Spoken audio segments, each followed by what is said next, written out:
much. 8.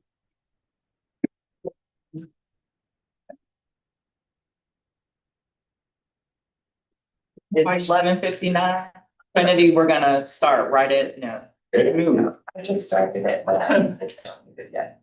This guy. I don't know why.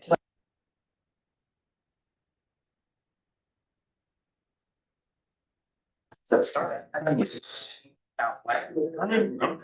Ready? Hit okay. That off the screen. Into a job.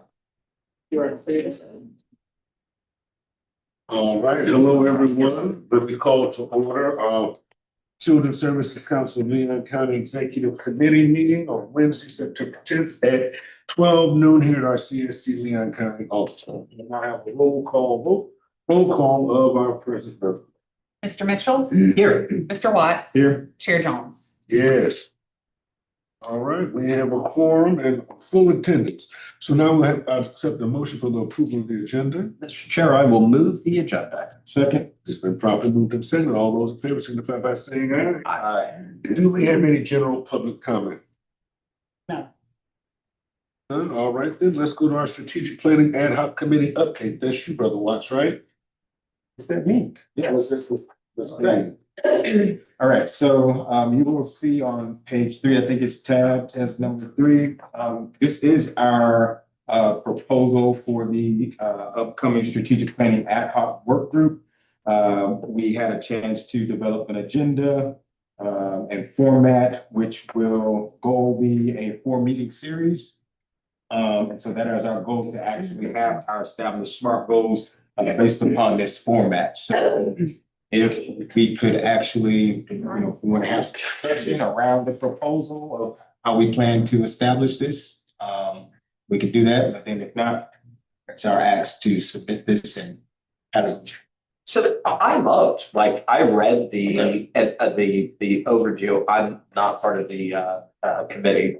But I thought, how nice it will be to go through how you laid it out, or how it was laid out in the packet that was sent to us 2 days ago. It looks perfect. All right, we appreciate that feedback. Any other? I do have Go ahead. one app.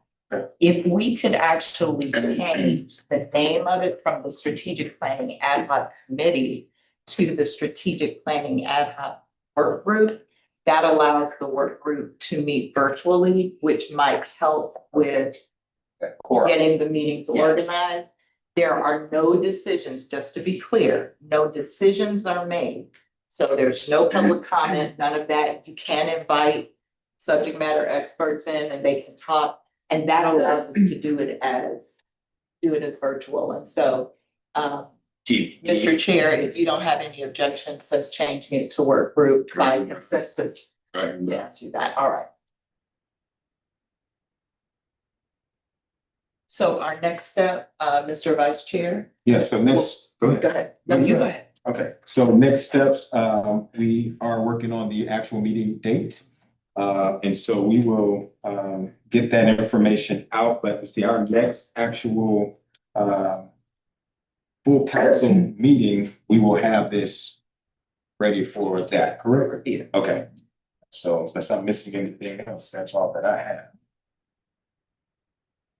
All right. Next up, we have programming, starting with Leon County Schools after school funding. Right, Mr. Chair. So as this committee is aware, at the last full council meeting, the council approved 2.1 million to be provided through or to the Boys and Girls Clubs of the Big Bend to help with the reduction in funding on the federal level for 21st century schools. Subsequent to that meeting, the funding was reinstated for both Title 4A and 4B.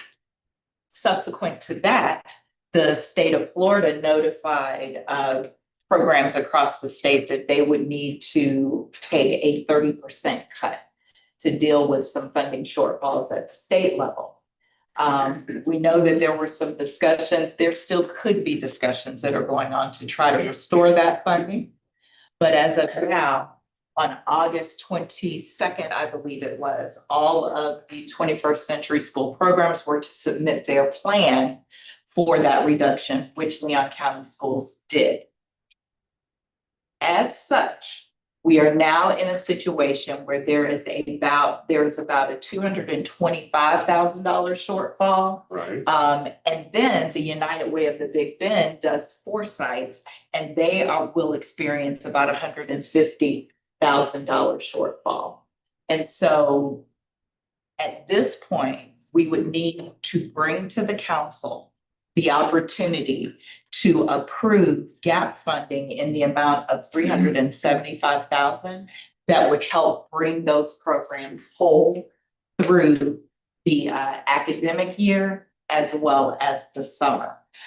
So we can't just go off of the last motion because that motion was specific to federal funding. This one's a little bit different.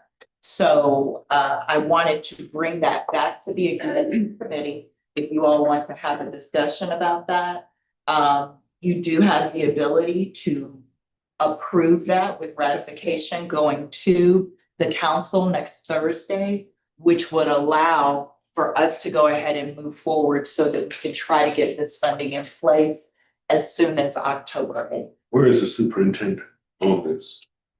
So I have spoken with the superintendent.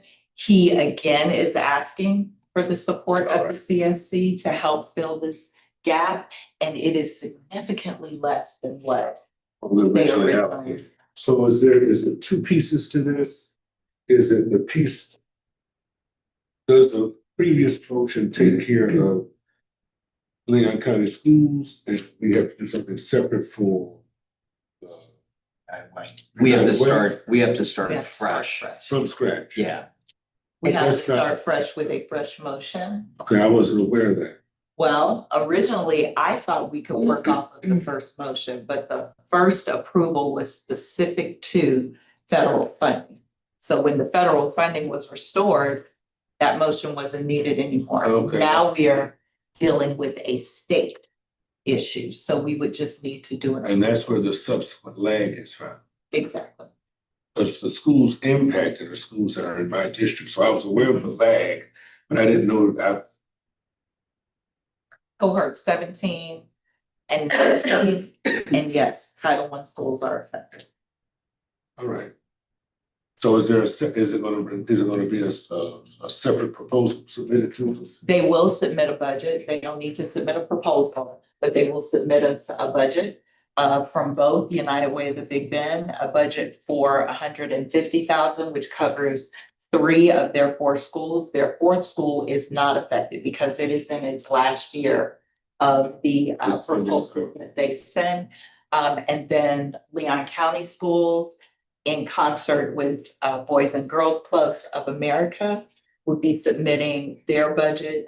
Theirs is mostly for activity leaders that are now currently on staff with Leon County Schools, but because of the reduction, they will then transfer to Boys and Girls Club. When do we get their proposals? They will bring those on next Thursday to the council. We are trying to get them sooner for you all. Right, because with the intent is that we would have them by tomorrow, so that we would have them to review for a week prior to the meeting. Right. So they're Are working on, they're aware of they're that? working on that, yeah, but it could be Monday before we get that. Yes, sir. Oh, yeah. One of my questions was about the proposal, which is, so Leon County Schools, the last proposal, which Brooke had drafted, was very well done. And one thing that stood out to me is it was going to actually cover more kids than what 21st Century allowed for. So I thought that was awesome. And I wanted to know, with these proposals, now you have United Way, and then you have Leon County Schools that has to do a new one. It has to still be different. It has to be, it can't be the same coverage. Because they don't need the same cover. So it doesn't have to extend, No. or, okay, it can be, it's not be duplicate because of what? So for all intents and purposes, that first proposal is null and void. they don't need it anymore because the federal funding was restored and they were operating as if it was 100% restored, which it was. But then subsequent to that, that funding goes through FLDOE, through the Department of Education. State, through the Department of Education, because of some budget shortfalls, requested or basically mandated that there would be a 30% reduction in certain cohorts. I got it. I mean, but there was a challenge before Wild Brook had to come up and throw in not throw in because it was great. And I was wondering if like future wise, we could continue that because it was covering more kids. But I thought there was something with like supplanting or something why it had to be a little differently. Why she's like, this is different than just the 21st century. We're actually going to be covering even more kids out of that. I thought it had to be different. Just in general, regardless of what. We couldn't just be funding. Okay. So at the time, Mhm. it was a complete, there was no 21st century funding. When they got Part B, that was the first part of that proposal. Okay. Then Part A came back in, and that covered the second part of the proposal. So literally, when the federal funding was restored, everything that you saw in that proposal Mhm. was completely covered. Okay. It's completely covered. But, okay, I think what, if I may, but since they had a new chance at another bite at the apple, it appeared to me as if they were adding more in terms of what was already originally proposed. And all we're asking is that, or what we would recommend is that whatever those addendums were, that they added to their proposal, which was greater than the amount that was being replaced for 21st century, because of what we know is the intended impact, that they would make certain that they have those and whatever they subsequently submit to us now. According to Brooke, the request that they have sent to us now makes everything that they had previously requested whole. Okay, So does that explain? yes, so that's It makes- everything that was in that proposal, songs, whatever they've got in terms of federal funding, Mhm. will now will be found in this newest response. Yes. The 225 that they're requesting makes everything whole from that original proposal. The original proposal, which is what we're talking about, not the original gap or whatever the The original, original, but the proposal that they gave us. Got it. Mr. Mitchell. Yes, Mr. Chair. So here's my thought. What I would like to do, one, I don't want Leon County and the United Way rushing the budget. While I appreciate the fact that the proposal was good, I'm not sure it was completely accurate. And it was because they were in a rush. And in fact, the Boys and Girls Club had to stand up and had literally they got the proposal the same time we did, and they were the ones signing it. What I would like to do is take 300 and make the recommendation to the council that we set aside $375,000 as a holder for those two programs. Let the United Way and the Leon County School District come back at our next meeting. Do not rush this. There's enough money that they've got. We've got 375,000. They know that. so may I just Are there interject very programs and quickly? children that would be impacted by that? I don't believe so. And the reason I say this is that what we are going to end up getting, if the United Way and the Leon County School District know that there is a placeholder for them, for that money, and instead of throwing something in front of us that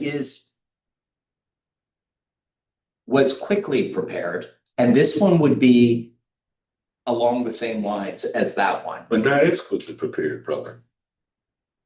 Well, we don't have it, do we? But may I interject? Sure. So because it's not, so the proposal that they presented was a complete replacement I know. of 21st century. In this case, That's not what they're asking. They are asking for the gap in the reduction of funding. So for example, the reason why we're bringing this is the first bit of money for Leon County Schools needs to be available October 8th. Because that is when they will not have money for those particular positions and I believe it's Oak Ridge School. So they will need to, as of October 8th, be able to move those team members onto Boys and Girls Club so that they can continue the continuity that they started at the beginning of the school year. And it is staggered because of the way they did their budget. October 8th, October 15th, I think November 15th, it would be 2 schools. And then the last school would be January 1st, when they've run out of that money and will literally just need to move those team members from Leon County School payroll onto Boys and Girls Club payroll. So it's not a proposal where it's a program. It is just the ability to shift them from Leon County Schools to the payroll of Boys and Girls Club. I know, I mean, believe me, I've had these lengthy conversations with several people involved in this. I am completely supportive of providing the funding. I am not comfortable going through, look, it was emergency.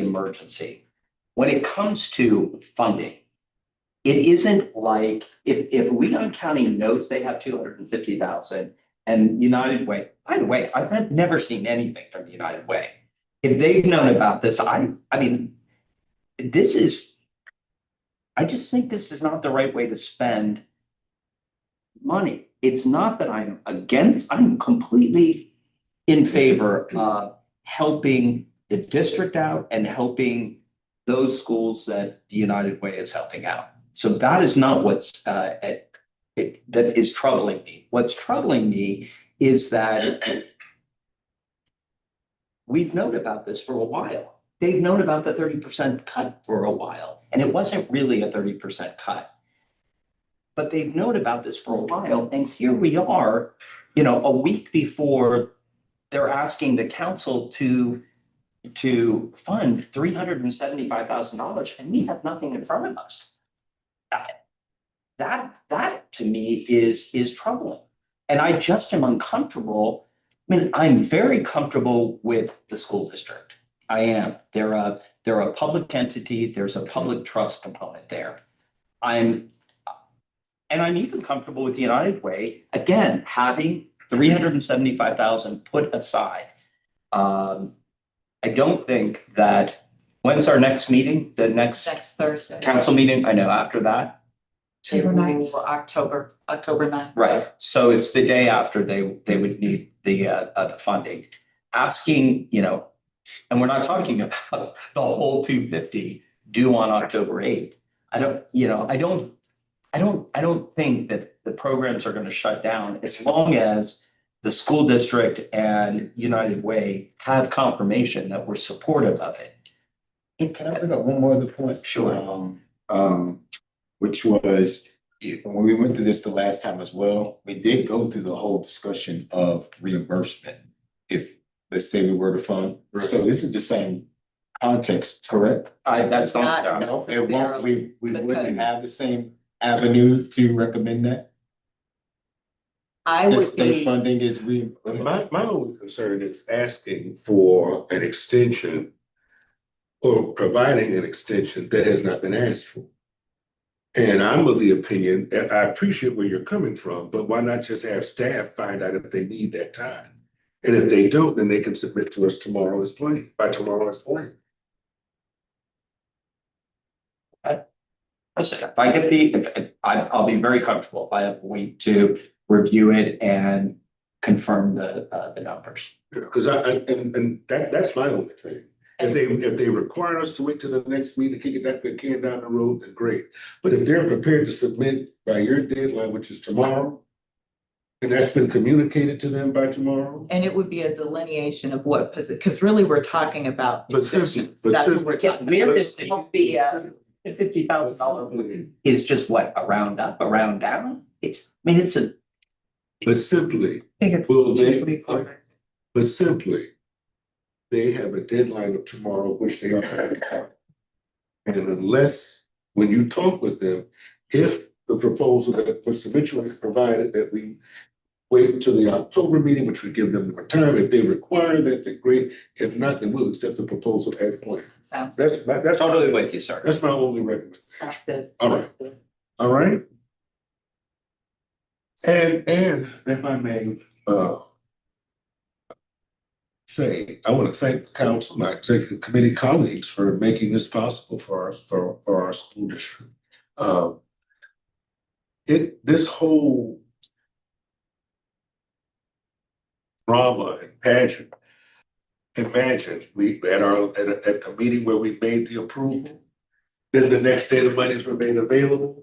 And here now we find out there's still a shortfall, but yet there's still an appetite to, like Mr. Grayson, to still make certain that we're able to serve those children who are served by these programs. So thank you all so very much for everybody being as flexible and pliable as you have been to ensure that these children are served. So thank you from their school. All right, next we got Making Miracles Haven. So I'm going to defer to Councilmember Mitchell because So, yeah, so this bit was, of a I asked that this be put on the agenda, very similar to what the superintendent did with the 2.1 million. Some time ago, the council funded this group to the tune of $100,000. And they were a separate entity. And please jump up and John, grab a sandwich and some Greek salad, and you guys are welcome as well. As long as I brought lunch for the group, please eat lunch. Anyhow, so we awarded them $100,000 as a separate entity. Over the course of time, they agreed to join a different entity and fell under that corporate umbrella. One of the provisions for that separate entity, one of the requirements was that they not receive government money. Certainly perfectly fine. So as they were part of that corporate umbrella, they returned the money that was unspent at that point, which was about $90,000, $89,000 something dollars, I think, but around $90,000. So they spent 10 of the 90. Anyhow, great program. Fast forward, I went and visited, not knowing that this was the entity. I just knew that we had $90,000 returned. I went out with a member of DCF because DCF uses this group to refer DCF clients. This is homeless pregnant women who have children that can have children under the age of 5 or 5. I got that part right. pregnant or. That's right. And so you've got homeless women with a child or about to give birth to a child, or both, who have access to a home. That's what we originally funded them for. They are now on a waiting list of 15 people where DCF continues to call. You got space? You got space? In their one home. They have got a second home that could house 5 women and their children that is the one that I sat in. It's really a very impressive story, actually. And it's ready to go. Everything, there's pictures on the walls, new furniture, beds, everything's ready to go. The only thing they don't have is funding for a house manager at $15 an hour for about 2,200 hours a year. Anyhow, what they are proposing, and I know they've brought something with them, is sort of emergency funding, kind of refunding the refund of around $30,000. I could be off. Sorry, you correct me if I'm wrong. Which is that full-time position at $15 an hour. I think I got that right.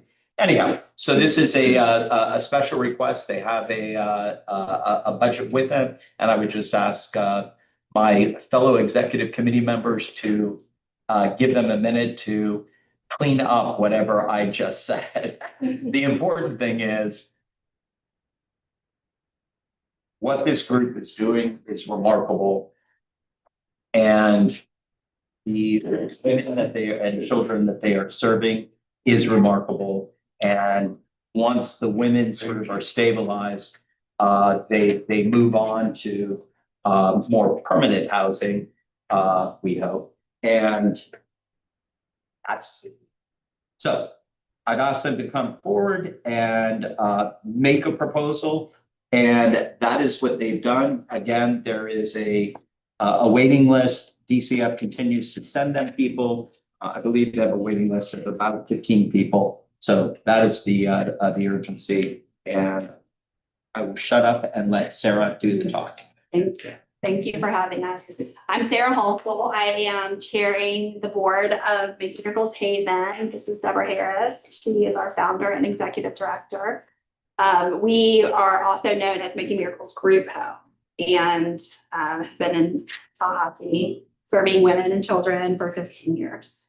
So I know CSC is familiar with Making Miracles. As Mr. Mitchell said, we received the Family Strengthening Grant dollars back in 2023. So in what we've handed out, we kind of give the description of the background for the need. We have now, as of July 1, moved back into independent nonprofit status. We have 501c3 status. We are kind of picking up right and reestablishing a funding base, which we hope to include, more stable grant funding, that kind of thing. We are bringing in donations and serving women. Currently, we just aren't able to open the doors wide until we have full staff.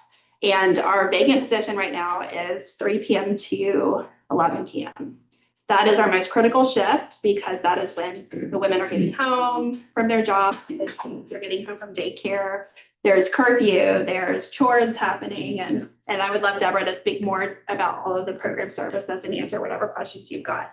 That need, however, being unmet at this time is making it so that we have to keep, the doors closed, particularly to our phase 2 home, which is the kind of expansion of our program to serve more women and children. We have the capacity to serve 15 women. We currently have 6. So we have beds available. Actually, I spoke with Deborah this morning to ask her what the waiting list is, and it's 20 women. Yeah. So we have people who are in need. We have the infrastructure physically to meet the need. We just don't have the staffing. We've actually identified the staff person we want to hire, which is also a huge piece of the puzzle. We just don't have the funding at this time to fill the position. So our request is for emergency funding to meet that need. But of what we handed out. And I've attached our annual operating budget, which we revise as we get more in. But that is our current budget.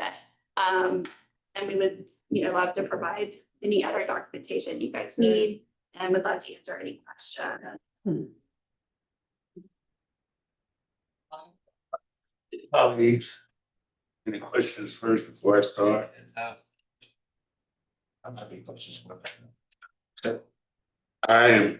First of all, I had opportunity to talk with Deborah Harris. Ms. Harris. When I saw it on the agenda, I wanted to learn more about it, and I am thoroughly impressed. I am concerned about the salary for this position. It's not for me to decide what you pay, but what you're doing is we're creating a position where you're not paying a livable wage, while this person serves women who are at risk themselves. And so, and maybe that may be untoward for me to suggest that you would consider more, but this person will be paid a salary below AMI to then serve persons who aren't even, who, this person will be at about 60% AMI, serving people who are 50% and below. And so my only concern, I'm sensitive to this because I asked this question of a lot of people that review our grants. I don't want us to be, and I'm not saying this is you. You are being, what's the word? You're being conservative. But then we don't want to be in the habit of paying welfare wages. We're not welfare pimps. And people who serve in human services, right, do an enormous job. And oftentimes, although hourly, they're salaried because they take the job beyond the prescribed hours and to meet the needs of your population. I can imagine that. Now, I know this is what you've submitted, but if all you're requesting is for a single position, then you're also creating a full-time position that is also uninsured. So I'm not telling you how to, this is your first time coming to us this way. I know Mr. Mitchell has invited you to come to us, but I know that he shares my same sentiment because these are the questions we ask when people come to us. How are you paying a MSW $15 an hour? Kids make that now. So that's all I'm saying is that, and I know this is your first time coming to us and you're coming to the executive committee and not the full board. So maybe this could be something we can talk about if there's an appetite from my colleagues. But therein lies, I'm supporting you. I believe in your mission. I believe in me, and particularly because you are going to be serving small children and women who are expecting. Again, we're talking about the environment in which they are, that this nurture occurs where we're working to change the nature and quality of their lives. So that's just something to think about. I don't know if, but that's my observation. Colleagues, anything else? I don't disagree with Mr. Chair. Here's what, when I sat down with Deborah, her husband Perry, and Sarah, and met with them, and they talked about what their immediate need was. It's an emergency need, right? And what I wanted to do is show that this council is nimble. We had already vetted them because we had given them $100,000 grant, which we got 90,000 returned. Nonetheless, we have fully vetted them, and they are meeting needs as assigned to them by DCF, as well as our sort of prenatal, perinatal, what is the word I'm looking for? It's the whole, that whole kit and caboodle program that we are currently funding, and it fits nicely into it. I do like the idea, and I think the chairman is correct, that that $30,000 or $32,000 a year is not a livable wage, especially when there aren't benefits attached. But to me, it's not my job to tell you how to do your job. But on a going forward basis, like I would like to meet the emergency need right now. They have fundraisers and get money from private sources, which I totally applaud. I love that. And hopefully those dollars can supplement the cost of providing healthcare for full-time employees. I just think this is a great opportunity for us to help them in an emergency situation. And as we go forward, coming back to us with another budget that might have benefits built into it, would be something I would totally be open to supporting. Mr. Treasurer, thank you for that. I appreciate that. I did not ask, did you have other sources to supplement this income? To start off, we did talk about us coming from underneath the Aid Women Pregnancy Center. When we came from under that pregnancy center, under that umbrella of June 30th, we was on our own. We took back over with zero So we got out there and not fundraise, really, I made so many phone calls, I talked to so many people. And right now, I raised over $70,000 in not 3 2 months, months. 2 months to keep this program going because I did not want to close the door. And I understand, like you're saying, the 33,000, it is low, it is. And we have talked about, we do want to pay more because we are serving the women and we don't want someone working in the same predicament they are, can't pay their bills.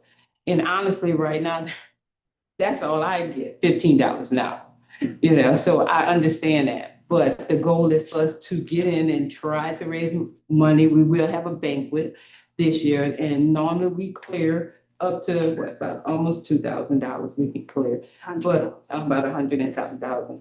We made 189 last year, so we have another banquet this year. So we are out there just needing help, and we can increase that as we grow back. Yeah, I think the history, just to respond to the point, if you don't know Deborah's story, it's actually amazing. I know you just said you listened to the podcast. Deborah founded this out of, her passion for this ministry. And she did so with her husband, Perry, out of their own pockets. So when I came on board to help Deborah as a volunteer grant writer, Deborah was not receiving a salary and never had. And this was probably back. This is about 10 years into so she's been opening her doors to people in the community for all of that time and has never received a dime. When we came to the Children's Services Council, we had just started establishing a grant funding. We had always relied on private donations. And Deborah's focus was paying off the mortgage to the house so that there would always be a place. We had put the table to say, that's not sustainable. We need staff to serve these women. And so our proposal to CSC at that time was for staff. Anyway, we're here again, kind of like, as Deborah said, starting not from scratch. We have the houses, we have staffing. We've been able to raise money pretty quickly. We're keeping the doors open. We are not paying what we intend to pay long-term for either Deborah, who would be willing to do this at no cost, but we won't let her, or the staff. If I may, Madam Chair, I appreciate that. Yeah. I just wanted to make that observation. Well, is there a motion to bring this? I would move that we bring this proposal to full council. Is there a second? Second. It's been probably moved and seconded that we would forward the request for Making Miracles Haven Inc. to the full council for consideration with all the appropriate documents added to our packet for our next week's meeting. All those in favor signify by saying aye. Aye. Congratulations to you again. I would hope that you'd be in continued conversation with our director. There are other opportunities, I'm sure, across the expanse of our offerings where we'll have other RFPs and ITNs in the future, and that you'll take advantage of those opportunities so that we can be a part of helping you to build capacity. Thank All right. you. Please let us know what other information you need. We'll do that. All right. Thank you so very much. Are you members of United Partners for Human Services? We are not. I would suggest that. Are you affiliated with United Way? We applied for United Way funding when we were under AWC, but we were not granted the You can funding. get it now.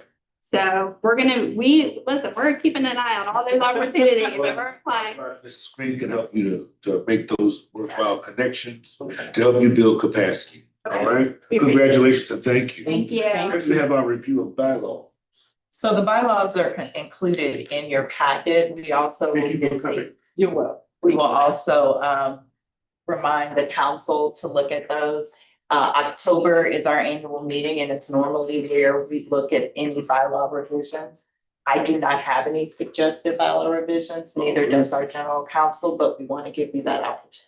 Thank you so much. Now we're going to move on to our agenda review.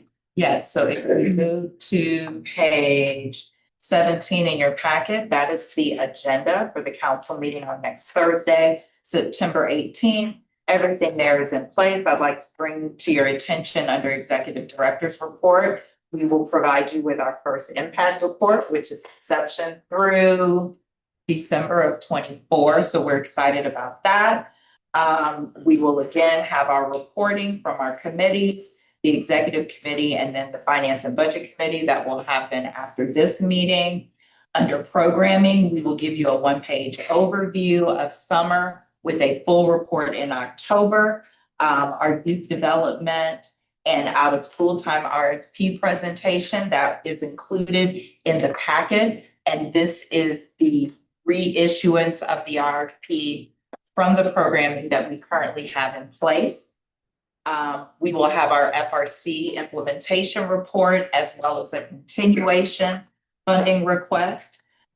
We will bring the $375,000 request if we get those proposals in time for tomorrow for both those 21st century school programs. And then as you just approved, we will have a proposal for Making Miracles on that agenda as well. And then we have our meetings here. Part of the agenda is looking at the executive committee meeting and the finance committee meeting for next month. We're looking at October 1st. We will have the virtual meeting dates for November for our work group. And then we also have a council workshop that we are confirming for November 12th at 3 p.m. We've got 5 members that are able to attend, and we should be able to have a virtual component if that works for our other. It does. It's been, Great. you all received an email about that? I don't recall, but yeah. I think you should have received the calendar invite yesterday. And then the packet information that we have is available. Mr. Chair, if you allow, I'll go ahead and go to the trim agendas. I've seen the trip agenda. Trim agendas, they're pretty straightforward. The resolutions there, if you have any questions, let us know. And that is it for agenda review. If there are any questions, that will be the time for us to. Any questions, Mr. Wise? No questions. All right, thank you. Draft budget.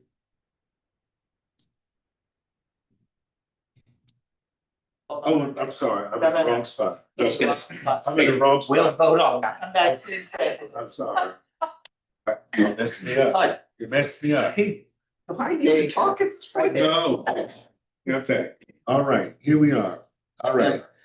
The workshop date and agenda, we Yeah. got that. So we got that. This is our agenda. The Healthy Start will give their update so that you can see where the perinatal program is. 211 Big Ben is just going to do a presentation on their overall services. And then we will talk FRC expansion at that workshop. Okay, 211 big presentation. What is that about? So that is just 211 giving an overview of the services that they provide and how they are funded. It's information Okay, at their request. all right. I'm just curious, since Chair Jones inquired about it. So is it this team, if we felt like, we didn't want that on the agenda, we would have the ability to vote it off now. vote it off? Yes, Yeah. but they Or if you want to move it later, or if you want to. if I would support whatever you're about to say. we set it on the road. Yes. Because I think these other two conversations are about activities that we get funded and to get updates on the FRC expansion as well as the perinatal navigator program. I would rather hear more about that. Can do that. So maybe I misunderstood. So the invitation we got yesterday Just for this work. that I accepted is the workshop. This workshop. Okay. That is not the 211. They're not coming. No, the workshop was just an to keep them from taking up time on a meeting. Oh, so they were on that agenda. On the workshop agenda. Okay, my bad. And Then for I'm- doing I'm- that, I support the chair of your. yeah, so if it is the will of the Yeah. executive committee, we can move it. To move them to an agenda, a regular meeting that's a little. Or it could be another future workshop, but I want to keep the Agree. main thing, the main thing, Yes. right? And particularly on the heels of your having done the update on what has been the impact of our funding, right? Of all, well, you're doing everybody, right? Of everything, right? So So that impact report will perhaps give rise to organizations that we have funded. So we may even have, depending upon what comes out of the discussion at the full board meeting, we may identify programs that we might want to come to the workshop and come and talk about what has been their progress, particularly if there are programs that may have slowed or have successes, or we might be under greater scrutiny. They can give an account at that workshop. And I'd just rather keep our funded activities, which are significant, keep them at the forefront, and then we can invite our guests another time. All right? No, and I appreciate it being a partner, but we don't fund. Y'all feel what I'm coming from? Well, we only fund them for transportation. Right. Just for the record. Right? Okay. All right, meeting time for executive committee.